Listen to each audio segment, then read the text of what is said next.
دیکھیں ایک غلطی ہوئی ان پولیٹیکل پارٹی سے کہ انہوں نے بجائے پولیٹیکل پارٹی کو ایک انسٹیٹیوشن بنانے کے جس کے اندر ایک میرٹ کی پالیسی ہوتی، جو لوگ بہتر پرفارم کرتے وہ آگے آتے، آگے آ کر اپنی پارٹی کو سنبھالتے، بجائے یہ کرنے کے انہوں نے فیملی انٹرپرائز بنا دی۔ یہ سب سے بڑی غلطی ان سے ہوئی۔ دنیا میں جو پولیٹیکل پارٹیز جن کا ٹائم ڈیوریشن یا ان کی عمر 100 سال 200 سال 300 سال یا لمبی ان کی عمر چلی ہے، اس میں موروثیت نہیں ہے، اس کے اندر جو ہے وہ پوٹینشل ہے، اس میں جو ہے وہ ٹیلنٹ ہے، جو جتنا بہتر ہے، جس میں پوٹینشل ہے، جس کی قربانی ہے، جو کام کرنا جانتا ہے، جس کے اندر پیشن ہے، وہ لوگ آگے آ جاتے ہیں اپنی قابلیت کی بنیاد کے اوپر، اور وہ آ کر پارٹی کو سنبھال لیتے ہیں۔ اس لیے ان پولیٹیکل پارٹیز کے اندر نئے لوگوں کی انڈکشن بڑی کمال ہو رہی ہوتی ہے، کیونکہ ہر ایک جو اس کے اندر شامل ہو رہا ہوتا ہے اس کو یہ امید ہوتی ہے کہ one day I will be able to lead. اب یہاں کیا ہو رہا ہے کہ وہ سب کو یہ پتا ہے کہ یہی بچے ہیں، ان کا بلڈ ہے جو وہ آگے جائے گا، ان کے پاس وہ پٹیری ہے جس میں ان کو جو ہے وہ ٹاپ پہ رہنا ہے، ہمیں ان کے نیچے ہی رہنا ہے، سروائیو کرنا ہے، اور سروائیو کرنے کے لیے ضروری ہے کہ ان کی آپ خوشامد کریں گے، اور وہ خوشامد آپ کریں گے تو آپ کا سروائیول بہتر ہوگا۔ یہ پولیٹیکل سروائیول کے لیے جب یہ ایک سیٹ پیٹرن بن گیا تو پیپلز پارٹی اور پی ایم ایل این کے لیے مشکلات پیدا ہوئی۔ اب دیکھیں نا، شاہد خاقان عباسی جیسے لوگ جو ہیں وہ شکوے کر رہے ہیں، آف دی ریکارڈ آپ بیٹھے تو آپ کو خواجہ صادر کی کوئی اور کہانی سناتے ہیں، بہت سارے اور پارٹی کے لوگ ہیں، وہ آپ کو کہتے ہیں کہ نہیں یار یہ پارٹی تھوڑی ہے، یہ تو فیملی کا بزنس ہے، ہم اس کا حصہ بنے ہوئے بدقسمتی سے۔ تو پاکستان تحریک انصاف میں نئے لوگوں کو بہت موقع ملا۔ عمران خان نے پنجاب میں اپنے کسی رشتہ دار کو نہیں عہدے دیے یا وزارتیں دی، ٹکٹ بھی نہیں دیے۔ اسی طرح کیا لڑائی ہے ان کی نیازی صاحب سے، یہ معاملہ ہو گیا۔ خیبر پختونخوا میں انہوں نے اپنے کسی رشتہ دار کو، اپنے دوستوں کو ابلائج نہیں کیا۔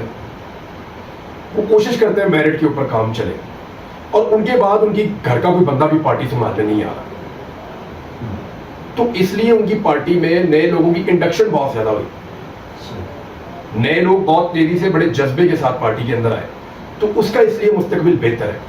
دوسری پولیٹیکل پارٹیز کو یہ سمجھنا ہوگا کہ آنے والوں کے لیے اٹریکشن پیدا کریں اپنی پارٹی میں، کہ آپ کچھ بھی ہو سکتے ہیں اس پولیٹیکل پارٹی میں آنے کے بعد۔ ضروری نہیں ہے کہ آپ 2 4 5 خاندانوں سے ہیں تو آپ آگے جائیں گے، ادروائز آپ کوئی عام آدمی بھی ہے تو آپ کے لیے جگہ کھلی ہوئی ہے، آپ بن سکتے ہیں۔ اسٹیبلشمنٹ کا کانٹا لگانے والا ٹائم چلا گیا نا، وہ کانٹا لگاتے تھے ان کی، دیکھیں ہر چیز کا کنٹرول نا آپ کے پاس، آپ کسی بھی چیز کے اوپر تکبر کر سکتے ہیں، یعنی آپ کہہ سکتے ہیں ناز کر سکتے ہیں، میرے پاس نالج ہے، اب میرے پاس اپنی روایات ہیں، یا آپ کہہ سکتے ہیں میرے پاس اپنے اصول ہیں، ایسی چیزوں کے اوپر نا آپ ناز کر سکتے ہیں۔ میرا اپنا ایک کلچر ہے، آپ ناز کر سکتے ہیں، میرے پاس طاقت ہے، اس پہ آپ کر ہی نہیں سکتے، یہ کانسٹنٹ ہوتی ہی نہیں۔ آپ اپنے اصولوں کے ساتھ کئی صدیاں گزار سکتے ہیں، آپ اپنے کلچر کے ساتھ صدیاں گزار سکتے ہیں، آپ اپنے نالج کے ساتھ صدیوں تک کے لیے آپ ایک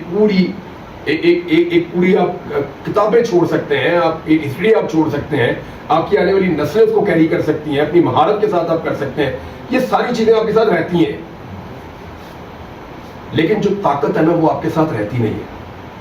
تو ہمارے یہاں پہ اسٹیبلشمنٹ نے جو چیزوں کو کنٹرول کیا وہ کسی اصول پہ نہیں کیا، کسی ضابطے اور کسی قاعدے پہ نہیں کیا، وہ طاقت پر کیا۔ یہ اصول کی بنیاد ہے، تو طاقت جو ہے وہ ایسے ایسے ہوتی رہتی ہے، تو کانسٹنٹ ہے نہیں۔ آپ کبھی کراس لگاتے تھے وہ لگ جاتا تھا، اب آپ جس کے اوپر کراس لگاتے ہیں وہ گلوریفائی ہو جاتا ہے۔ ہمارے جو وزیر داخلہ ہے نا، ان کی اپنی ذہنیت کی عکاسی ہو گئی۔ بلوچستان کا تو وہ کچھ نہیں کر سکے، نہ بہتر کر سکے نہ برا کر سکے، لیکن ان کے اپنے ذہن کی جو ٹوٹل صلاحیت ہے اس کا پتہ چل گیا کہ وہ کہہ رہے ہیں کہ ایس ایچ او کی مار ہے۔ ایسا تھوڑی ہے آپ کے آرمی چیف کو، آپ کے D G I S P R کو اس کے اوپر سٹیٹمنٹ دینے پڑتے ہیں، مصیبت پڑی ہوئی ہے پوری فوج کو، پوری پولیس کو مصیبت پڑی ہوئی ہے، آئی جی وہاں کا چھپتا پھر رہا ہے، وہ کھل کے سامنے نہیں آ سکتا، پولیٹیشینز وہاں کے جو ہے وہ 8 8 10 10 گاڑیوں کے قافلے میں موو کرتے ہیں، وہاں آرمڈ گاڑیاں ان کو ساتھ رکھنی پڑتی ہیں، وہاں کے جو عوامی منتخب نمائندے ہیں وہ عوام میں جا ہی نہیں سکتے کیونکہ وہ عوامی منتخب نمائندے ہے ہی نہیں۔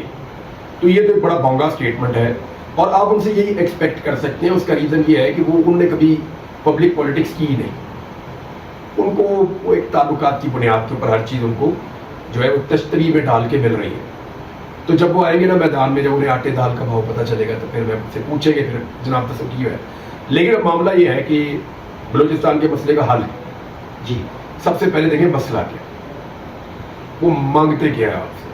وہ کہتے ہیں ایکول رائٹس آپ کو کہتے ہیں، جیسے پنجاب ہے ویسے ہی آپ بلوچستان کرتے ہیں.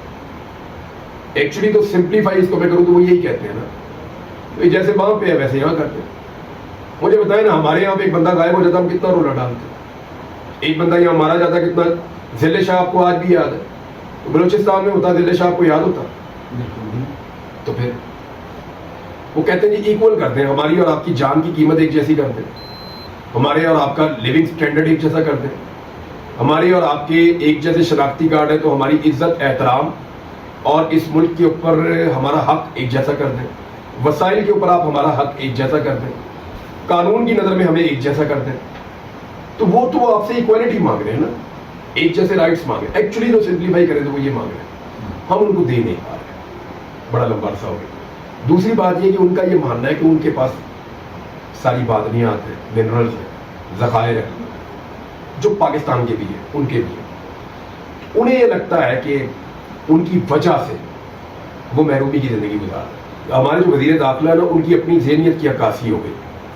بلوچستان کا تو وہ کچھ نہیں کر سکے، نہ بہتر کر سکے نہ برا کر سکے، لیکن ان کے اپنے ذہن کی جو ٹوٹل صلاحیت ہے اس کا پتہ چل گیا کہ وہ کہہ رہے ہیں کہ ایس ایچ او کی مار ہے. ایسا تھوڑی ہے آپ کے آرمی چیف کو، آپ کے D G I S P R کو اس کے اوپر اسٹیٹمنٹ دینے پڑتے ہیں. مصیبت پڑی ہوئی ہے پوری فوج کو، پوری پولیس کو مصیبت پڑی ہوئی ہے. آئی جی وہاں کا چھپتا پھر رہا ہے، وہ کھل کے سامنے نہیں آ سکتا. پولیٹیشینز وہاں کے جو ہے وہ 8-8 10-10 گاڑیوں کے قافلے میں موو کرتے ہیں. وہاں آرمڈ گاڑیاں ان کو ساتھ رکھنی پڑتی ہیں. وہاں کے جو عوامی منتخب نمائندے ہیں وہ عوام میں جا ہی نہیں سکتے کیونکہ وہ عوامی منتخب نمائندے ہے ہی نہیں. تو یہ تو ایک بڑا بونگا اسٹیٹمنٹ ہے اور آپ ان سے یہی ایکسپیکٹ کر سکتے ہیں. اس کا ریزن یہ ہے کہ انہوں نے کبھی پبلک پالیٹکس کی ہی نہیں. ان کو وہ ایک تعلقات کی بنیاد کے اوپر ہر چیز ان کو جو ہے وہ تشتری میں ڈال کے مل رہی ہے. تو جب وہ آئیں گے نا میدان میں، جب انہیں آٹے دال کا بھاؤ پتہ چلے گا تو پھر میں سے پوچھیں گے پھر جناب تصور کی ہے. لیکن اب معاملہ یہ ہے کہ بلوچستان کے مسئلے کا حل ہے. جی سب سے پہلے دیکھیں مسئلہ کیا، وہ مانگتے کیا ہے آپ سے. وہ کہتے ہیں ایکول رائٹس آپ کو کہتے ہیں، جیسے پنجاب ہے ویسے ہی آپ بلوچستان کرتے ہیں. ایکچولی تو سمپلیفائی اس کو میں کروں تو وہ یہی کہتے ہیں نا، جیسے وہاں پہ ہے ویسے یہاں کرتے ہیں. مجھے بتائیں نا، ہمارے یہاں پہ ایک بندہ غائب ہو جاتا ہم کتنا رولا ڈالتے ہیں. ایک بندہ یہاں مارا جاتا کتنا. ذل شاہ آپ کو آج بھی یاد ہے، تو بلوچستان میں ہوتا ذل شاہ آپ کو یاد ہوتا. بالکل. تو پھر وہ کہتے ہیں ایکول کرتے ہیں، ہماری اور آپ کی جان کی قیمت ایک جیسی کرتے ہیں، ہمارے اور آپ کا لیونگ سٹینڈرڈ ایک جیسا کرتے ہیں، ہمارے اور آپ کے ایک جیسے شناختی کارڈ ہے تو ہماری عزت احترام اور اس ملک کے اوپر ہمارا حق ایک جیسا کر دیں، وسائل کے اوپر آپ ہمارا حق ایک جیسا کر دیں، قانون کی نظر میں ہمیں ایک جیسا کر دیں. تو وہ آپ سے ایکوالٹی مانگ رہے ہیں نا، ایک جیسے رائٹس مانگ رہے ہیں. ایکچولی تو سمپلیفائی کریں تو وہ یہ مانگ رہے ہیں، ہم ان کو دے نہیں پا رہے. بڑا لمبا عرصہ ہو گیا. دوسری بات یہ کہ ان کا یہ ماننا ہے کہ ان کے پاس ساری معدنیات ہیں، منرلز ہیں، ذخائر ہیں جو پاکستان کے بھی ہیں، ان کے بھی ہیں. انہیں یہ لگتا ہے کہ ان کی وجہ سے وہ محرومی کی زندگی گزار رہے ہیں.